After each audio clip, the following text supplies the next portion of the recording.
makna yang kan terungkap tentang perjalanan yang berat untuk kita ukir bersama.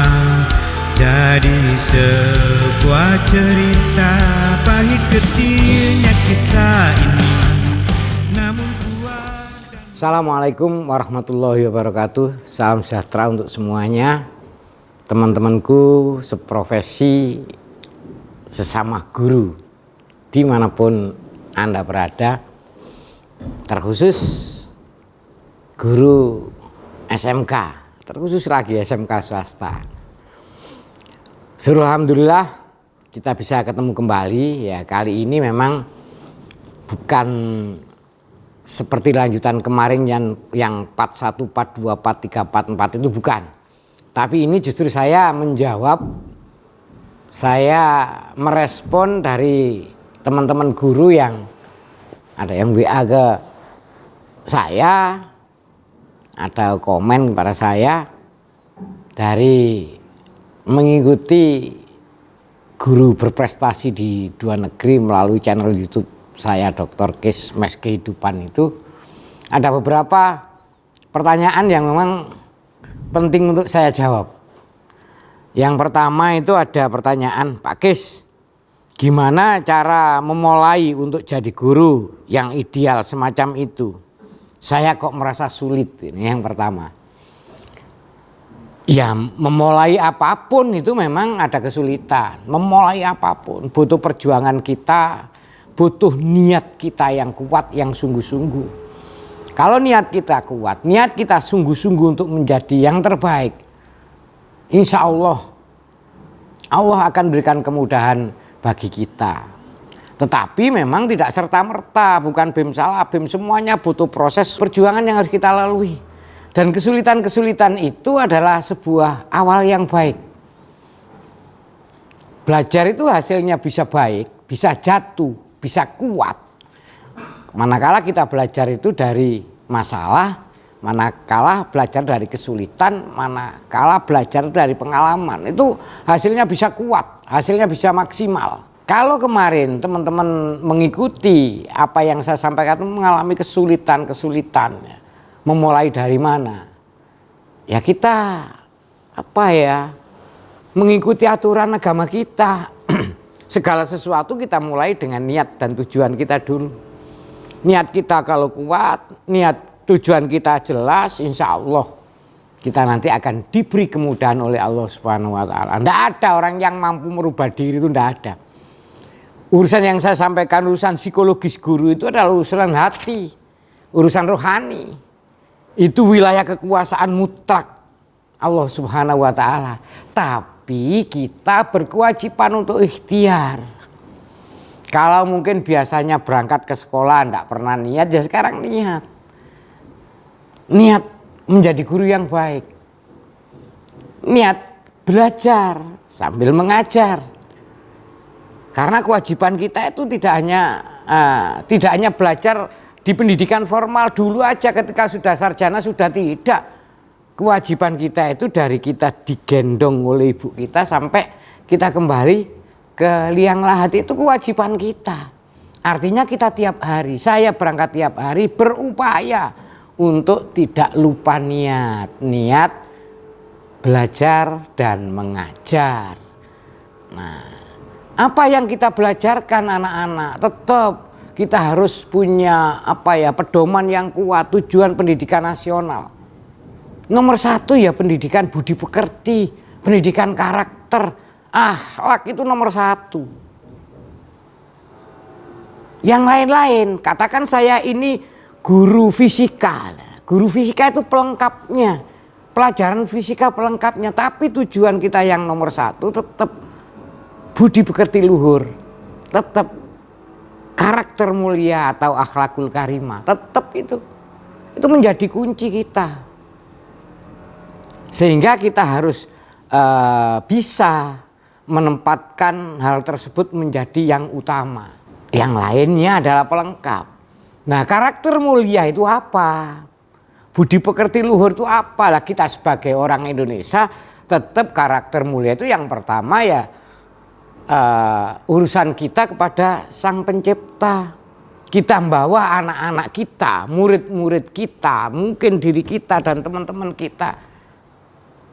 Kita ajak bersama untuk belajar bagaimana lebih mengenal kepada Sang Pencipta, lebih beriman kepada Sang Pencipta, lebih cinta kepada Sang Pencipta. Itu nomor satu. Melalui apapun, ya melalui fisika, melalui kimia, melalui matematika, melalui pelajaran produktif, tetap tujuan nomor satu adalah akhlakul karimah kita kepada Sang Pencipta. Nah, baru kepada sesama, kepada sesama makhluk ciptaannya. Ini menjadi utama. Akhlaknya kita atau karakter kita bangsa Indonesia harus berkepribadian Indonesia. Ini jangan sampai hilang. Percuma kalau orang Indonesia ini pinter-pinter, hebat-hebat. Kalau keindonesiaannya itu hilang, ya nanti percuma. Untuk apa nenek moyang kita dulu melawan penjajah? Berkorban harta, benda, nyawa, jiwa, raga, semuanya dikorbankan untuk mempertahankan keindonesiaannya ini. Mempertahankan tanah air kita Indonesia. Lah kalau anak-anak kita atau diri kita sendiri, anak-anak kita, anak didik kita tidak kita ajarkan tentang itu. Ya seperti kita ketahui sekarang. Dengan seenaknya buang sampah, dengan seenaknya merusak lingkungan. Karena berarti tidak cinta tanah air kita. Kenapa dulu kita perjuangkan? Kalau sekarang kita rusak sendiri. Lah ini muatan-muatan pendidikan itu yang pertama sekali lagi. Bahwa kita mendidik, mengarahkan, mengajak, membimbing anak-anak kita untuk yang pertama, akhlak kita kepada Sang Pencipta. Beriman, cinta kepada Sang Pencipta, yang perilakunya itu wujudnya adalah kasih sayang terhadap sesama, dan berikutnya adalah cinta tanah air atau berkepribadian Indonesia. Nah, baru setelah itu kita masuk ke kehidupan. Apa? Kalau yang pertama bisa kita sebut dengan itu kecerdasan spiritual. Yang kedua masuk kecerdasan emosional sosial. Kita ajarkan kepada anak-anak. Karena mohon maaf, anak SMK khususnya ini kan ibaratnya sudah di pojok ya. Sudah tujuannya sekolah terakhir ya, memang ada sebagian kecil anak-anak yang melanjutkan studi ada. Tapi setelah itu anak-anak kan langsung hidup di dunia nyata. Nah, ada yang kerja di perusahaan, ada yang berwirausaha dan lain sebagainya. Mereka butuh bagaimana sih kerja dengan teman, komunikasi dengan teman, komunikasi dengan atasan atau pimpinan, komunikasi di masyarakat. Itu butuh anak-anak. Sehebat apapun misalnya di bidang teknologinya atau keterampilannya atau ilmu pengetahuannya, manakala anak itu tidak pandai bergaul dengan teman, tidak pandai menempatkan diri bagaimana dia punya atasan, tidak pandai berkomunikasi dengan baik, tidak pandai bermasyarakat, ya percuma saja, tidak banyak manfaatnya. Nah, kita sebagai guru itu adalah muatan yang kedua untuk mendidik anak-anak kita. Kalau kecerdasan spiritualnya anak-anak bagus, kecerdasan sosial emosionalnya anak-anak bagus, insya Allah kok saya berani menjamin itu jaminan kedepannya akan lebih baik. Teman-teman guru bisalah belajar. Murid-muridnya yang dulu di sekolah begini. Banyak kok anak-anak kita yang terampil, anak-anak kita yang pinter secara intelektualnya. Tapi begitu sudah hidup di masyarakat kalah dengan anak kita yang dulu mungkin pas-pasan keterampilannya. Intelektualnya kurang mungkin. Tapi sosial emosionalnya lebih baik, spiritualnya lebih baik. Nah, baru yang ketiga kita fokus kepada apa yang menjadi mata pelajaran kita. Katakan saya ngajar produktif, ya kita fokus di situ, kita belajar di situ, kita memperdalam materi di situ. Kita belajar bagaimana agar anak-anak bisa menerima materi pelajaran dari kita, metodenya, strateginya, pendekatannya. Kita belajar fokus situ.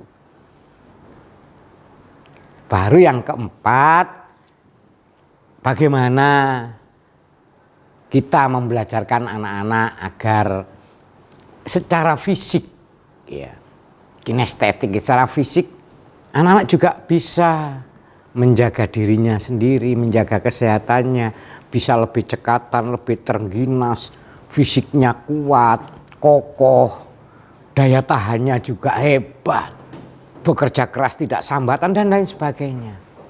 Artinya teman-teman semuanya, kalau kita ingin jadi guru yang baik, yang profesional, ya kita memang harus tahu tugas dan fungsi guru yang benar. Yang kedua, niat dan tujuan kita harus benar-benar kita tata. Karena niat ini, mohon maaf, disepelekan gitu loh. Banyak dari kita yang menyepelekan niat, berangkat aja udah enggak niat apa-apa. Ya dapatnya enggak apa-apa. Loh mosok sih Pak Kis? Ya. Saya pernah mendengarkan pengajian itu. Sungguhnya segala sesuatu tergantung dari niatnya. Lah, kita berangkat ke sekolah itu niatnya apa? Ya, ini yang perlu harus terus kita kita biasakan. Memang enggak ada semua yang BEM salah BEM. Tidak ada orang yang tidak melakukan kesalahan. Tapi dari kesalahan itu kita menjadi tahu, menjadi berbenah dan seterusnya. Sehingga kita belajar itu ya terus. Sampai pensiun jadi guru tetap belajar kehidupan. Sampai game over kalau saya katakan. Sampai ada tetangga yang bilang innalillahi wa inna ilaihi raji'un, itu baru sudah tugas tanggung jawab kita. Nah itu kalau kita kepingin jadi guru yang profesional, makanya berkali-kali saya sampaikan learning together, bersama kita belajar. Saya belajar, teman-teman belajar, murid-murid belajar, orang tua murid belajar, semuanya belajar untuk menyongsong masa depan yang lebih baik. Masa depan yang lebih baik itu bahagia, merdeka dan bahagia di dunia, merdeka dan bahagia di negeri sana nanti. Itu yang saya garis bawahi, niat tujuan kita dikuatkan, diulang-ulang. Itu yang pertama. Nah pertanyaan yang kedua, ada yang gini, Pak Kis, terus saja kami dimotivasi agar kami bisa menjadi guru seperti yang Pak Kis sampaikan. Ya kita itu bukan saya memotivasi sampean aja, saya juga memotivasi diri saya sendiri. Kita saling memotivasi lah. Makanya saya sering kan mengatakan belajar itu dari mana saja, kapan saja, di mana saja, materi apa saja. Nah, sepanjang hayat.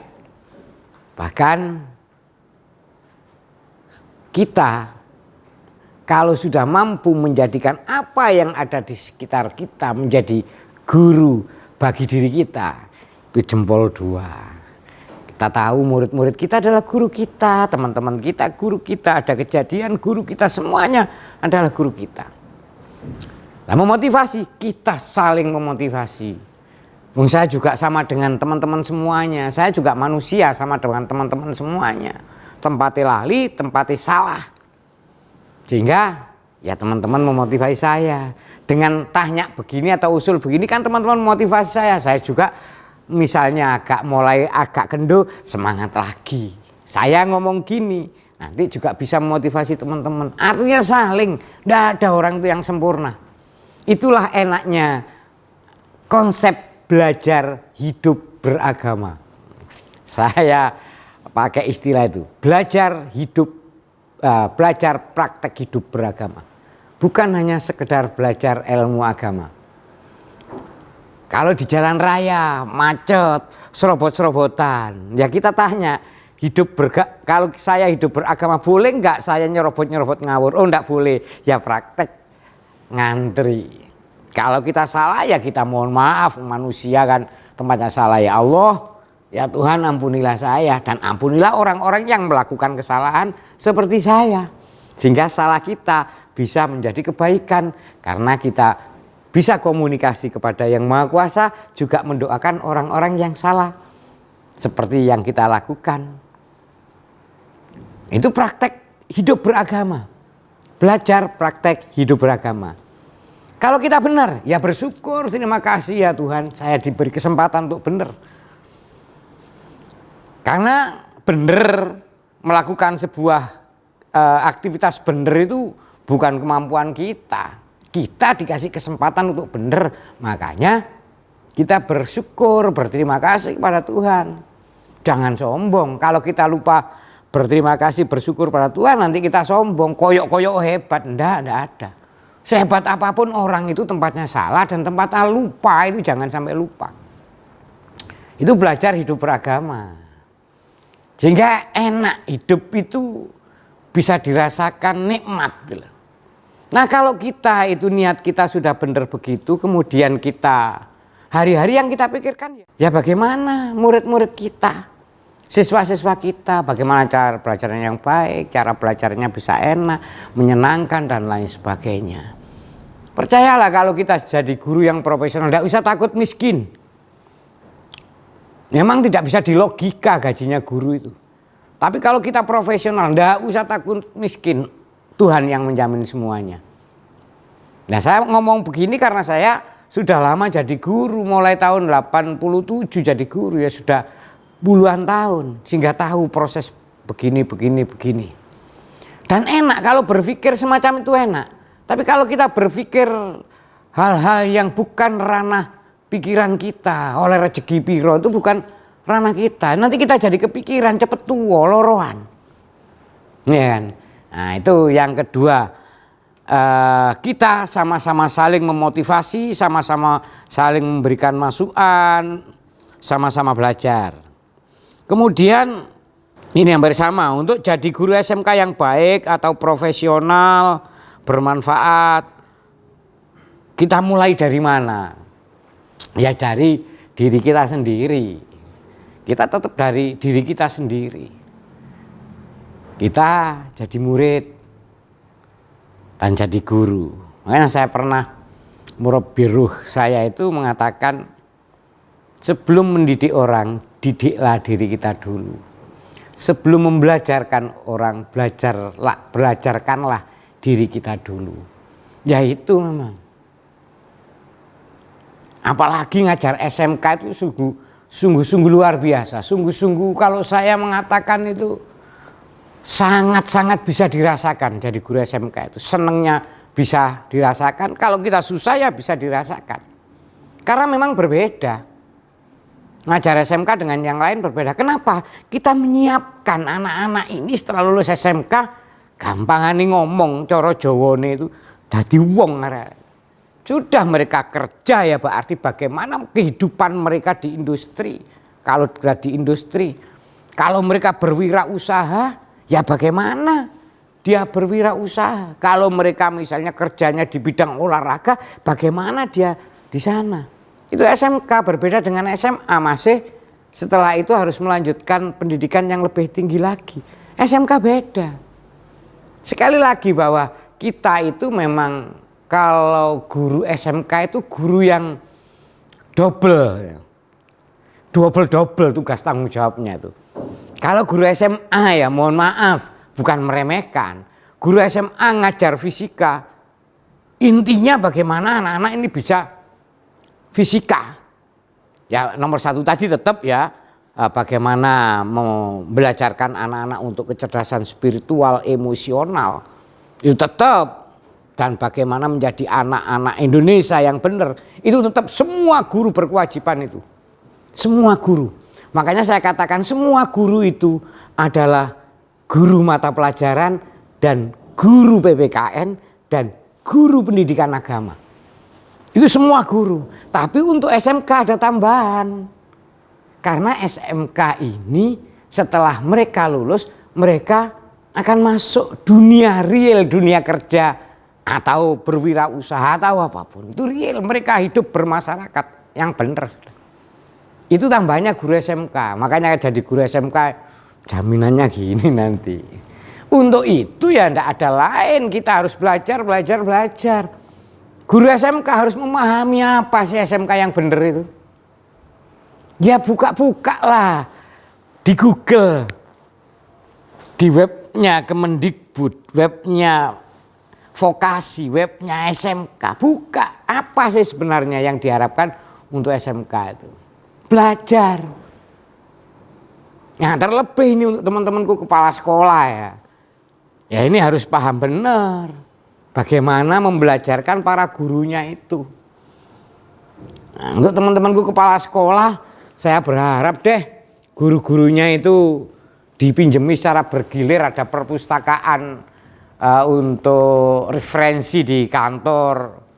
Ada buku ini, Dinamika Menuju SMK 4.0. Ini buku bagus ini.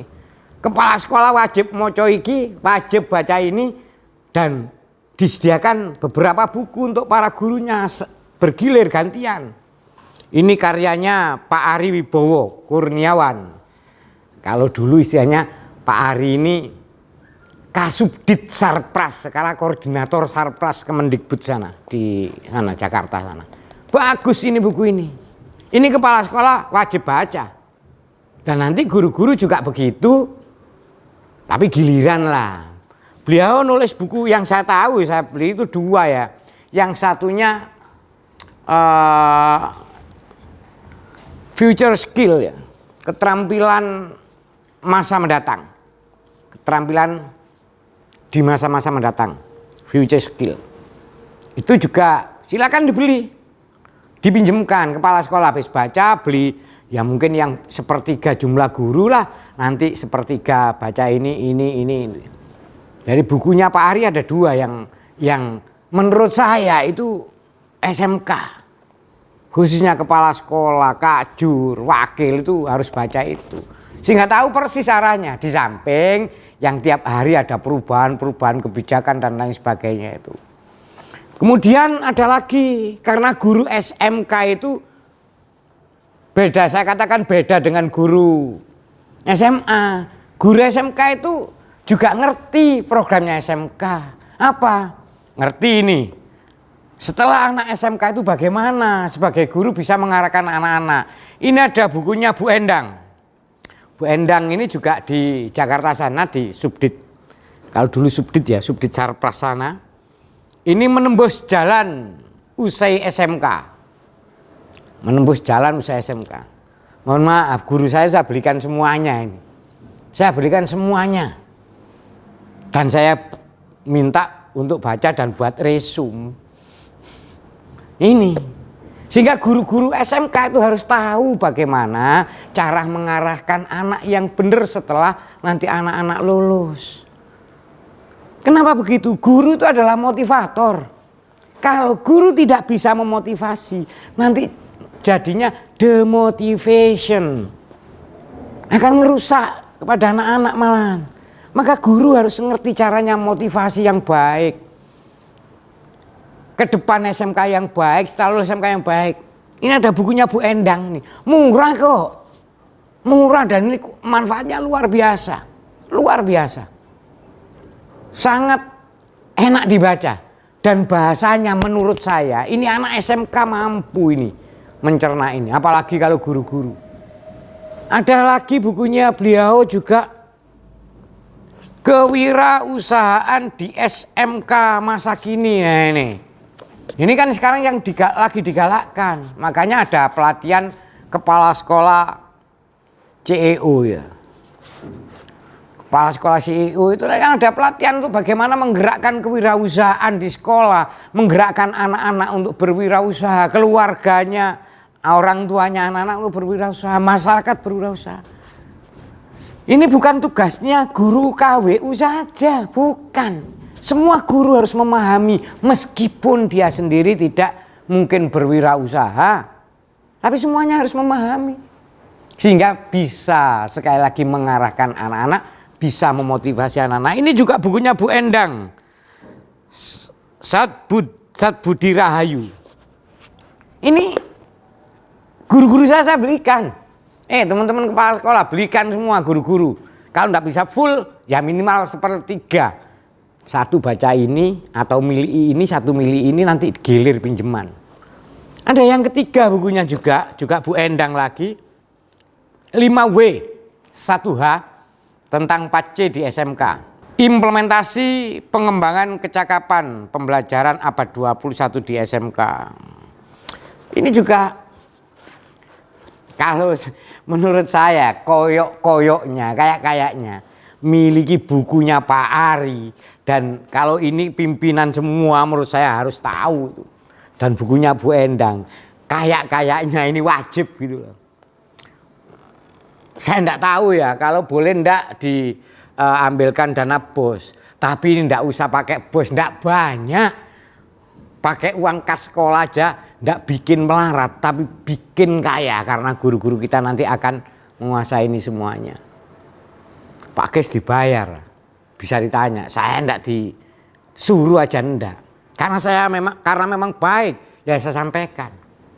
Bukunya Pak Ari 2 yang tadi Future Skill sama ini dinamika menuju SMK 4.0 sama bukunya Bu Endang yang 3 ini.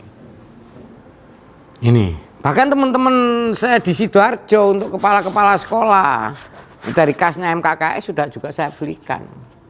Tapi hanya untuk kepala sekolah. Saya juga berharap teman-teman saya khususnya di Sidoarjo ya juga bisa membelikan guru-gurunya ben podo ngerti nih, ben podo fahami, sehingga semuanya guru yang ada di SMK ini bisa mengarahkan, bisa memotivasi anak didiknya secara benar. Sekali lagi kalau kita jadi guru tidak bisa memotivasi dengan benar, nanti jadinya demotivation.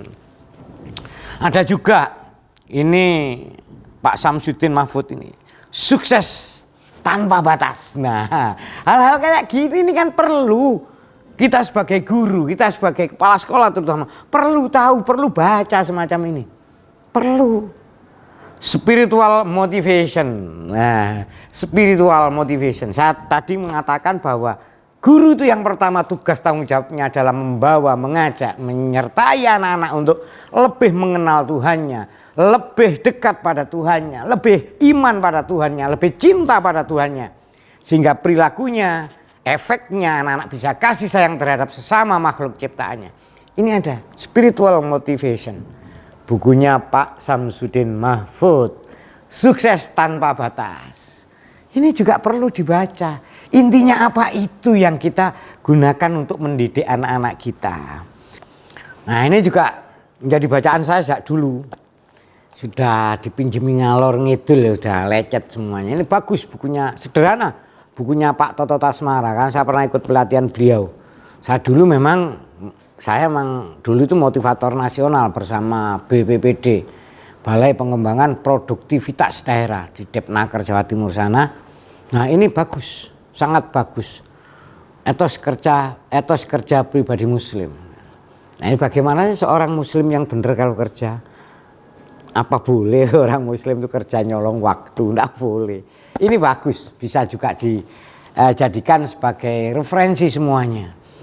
Ya teman-teman semuanya kita memang terus harus belajar dan belajar.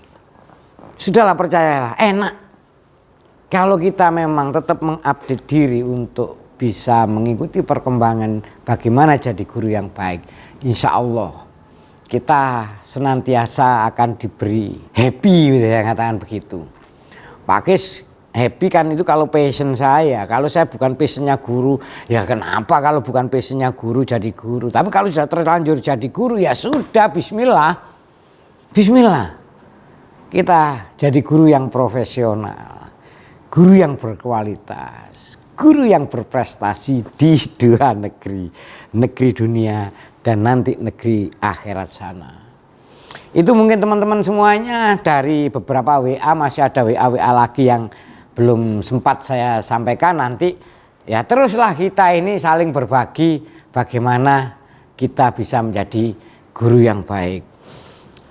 Yang terakhir saya ulangi lagi, kalau nanti teman-teman mau mendapatkan buku ini ya, mau mendapatkan buku ini, teman-teman kepala sekolah khususnya, nanti bisa hubungi saya kasih nomor teleponnya. Kasih nomor teleponnya untuk nomor pesennya. Karena apa? Ya kalau ada yang baik itu meskipun saya tidak diminta, ini kan kepentingan saya. Loh kok kepentingannya Pak Kesi? Iya kan saya SMK. Kalau SMK maju kan saya juga bahagia. Sehingga guru-guru SMK juga maju. Guru-guru SMK adalah semuanya motivator yang handal. Guru-guru SMK semuanya memahami kewirausahaan yang baik. Guru-guru SMK semuanya memahami bagaimana menjadi warga negara yang baik, bagaimana menjadi seorang yang beriman, bertakwa kepada Tuhan yang baik, sehingga itu bisa kita sebarkan kepada anak didik kita. Ingat, yang membelajarkan anak didik kita itu memang secara langsung kita, tapi yang menjamin anak didik kita itu bisa atau tidak bisa mendapatkan ilmu atau tidak mendapatkan ilmu, itu adalah yang Maha Kuasa. Alamal insana malam ya'lam, kata Allah. Jadi Allah yang mengajarkan manusia dari tidak mengetahui menjadi mengetahui, dari tidak bisa menjadi bisa. Guru adalah perantaranya. Nah, karena guru adalah perantaranya, jangan sampai justru guru itu menjadi penghambat Tuhan memberikan ilmu kepada murid-murid kita. Kurang lebihnya mohon maaf. Wallahul muwaffiq ila aqwamit thoriq. Billahi taufiq wal hidayah. Assalamualaikum warahmatullahi wabarakatuh.